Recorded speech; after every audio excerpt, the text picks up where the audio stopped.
Have you been watching the New York Knicks lately? If the answer is no, I don't think anyone could blame you. The Knicks have somehow fallen even below the Philadelphia 76ers to the very bottom of our NBA power rankings. The Knicks just don't have the pieces that fit together ideally, even though they do have some perimeter talent, especially inside where Tyson Chandler is sorely missed. Have you noticed? Derrick Rose is back with a vengeance lately. In December, the former MVP point guard has finally looked himself after all those knee problems of the past. And the Bulls are not just Rose right now.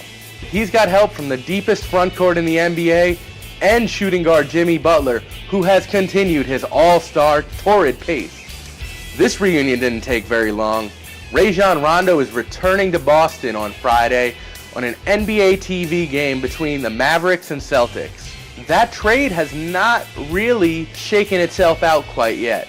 Both the Mavericks and Celtics are struggling to adjust. For the Celtics, the addition of Brandon Wright simply creates an overload in their front court. And for the Mavericks, Rondo really throws a complete wrench in what they had going.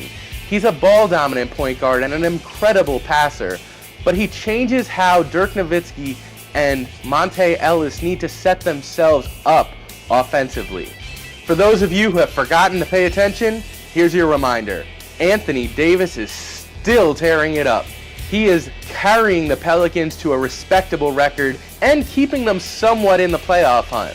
He may not have the supporting cast necessary to keep Oklahoma City Thunder at bay, but Davis has continued to make his case as the best player in the league this season. There's no doubt that the Washington Wizards are an Eastern Conference contender, but this week we might see if there's something more. They head to the Old Southwest for the toughest road trip in the biz, where they're going to face the Rockets, Mavericks, Thunder, and Spurs in a 6-day span. That's a pretty tall task for any team, and the Wizards haven't been ideally tested yet.